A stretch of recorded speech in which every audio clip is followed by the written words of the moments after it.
All right, y'all, welcome back to the channel, Active Everyday Discussion. So today I want to continue talking about the ideas of negative bias, rewiring our brain and how we react to different scenarios, talk about emotions a little bit here, and talk about the compounding interest that comes along with spending time invested in learning about how our brain's working and then how that influences our body and our goals. So we've talked previously about how or why we get into the ways that we respond to different scenarios in life. We touched on the idea of negative bias and the idea that our brain has a tendency to, bring up, revisit, pay attention to the negative side of things. And, as it relates to our fitness goals and our health and wellness goals, we made some relationships between negative bias and maybe some of our hard challenges that may lead us to our fitness goals. And so I want to build on that concept a little bit. When we spend time negotiating, understanding, interpreting what's really going on with our thought process, it does a few things.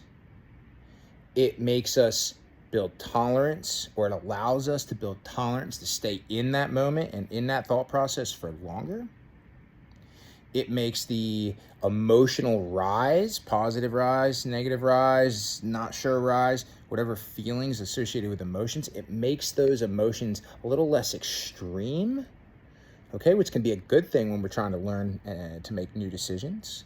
But it also, and this is a very important detail, it allows us to be more creative with the landscape of ideas that we can then use.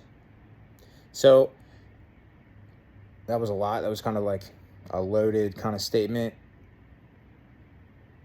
Expand the ideas within the landscape, and then we can use those ideas. So we basically become more creative.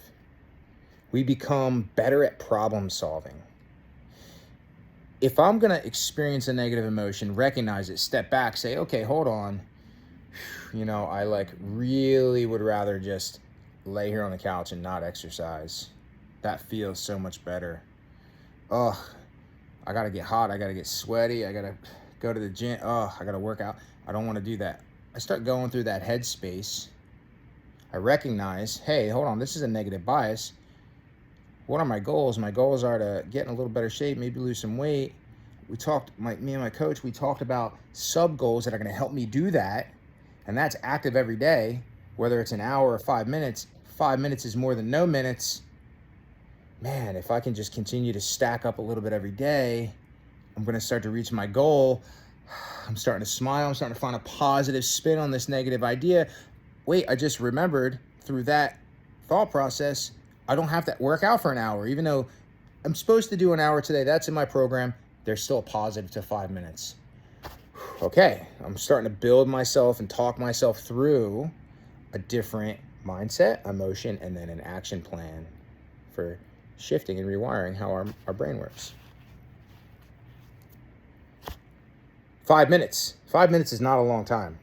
How am I going to take an hour's worth of workouts and put them down into 5 minutes? Negative bias, uncertainty, unknowing, the fear of not knowing what to do. It's another round. We just met in this conversation, negative bias around, now I got 5 minutes, I can't, it's not successful. And then I start shifting even further down negative bias, negative thoughts. The more times you spend thinking about, well, what can I get done in 5 minutes? How can I interpret the information in my program? What could I do? The more creative you start to become. The more times you solve that problem, the easier that problem becomes. The more times you look at the map, you figure out how to get home. The more times there's traffic and you look at the map and you realize, wait, there's 2 or 3 ways to get home. Even though the long way home, more miles, normally takes more minutes, I wouldn't use. When I'm looking at this map and it's telling me because of traffic, the short way home is going to take longer, I'm starting to become creative. I'm starting to, oh, wait a second. I'm recognizing If I take the longer drive home, the more mile drive home, but there's no traffic, I'm actually going to get home and I'm going to save 7 minutes on today's drive home. Here's my analogy. Here's traffic. Here's problem solving. Here's looking at an idea and coming up with an answer. This happens with our fitness. This happens with our exercise. The more time we spend learning, the time in between, the more time we spend working against our negative bias, the more time we spend developing new ways to have success. It does. It takes a long time, y'all. It takes a long time. In so many ways in life, the negative bias doesn't win. We're successful in our job. We get up, we go every day. We have children, we raise kids, we put food on the table, we provide love. There's just so many examples. But when it comes to self-care, for some reason, we let the negative biases get in the way. I have to work, not enough time, got my kids, got my family. There's no time for me. That's just one negative way to think about it. Then again, there might be 5 minutes. And we might be able to make the best out of that 5 minutes. All right, y'all. So, hey, stay active every day. Spend time thinking. Spend time sorting through. The physical changes are hard and uncomfortable, but the mental changes are also hard and uncomfortable. And everything follows our head. So if we get our brain right and we improve how we can think about things and we can stay positive, then everything else gets a little bit easier. Hey, stay active every day. We'll talk again soon.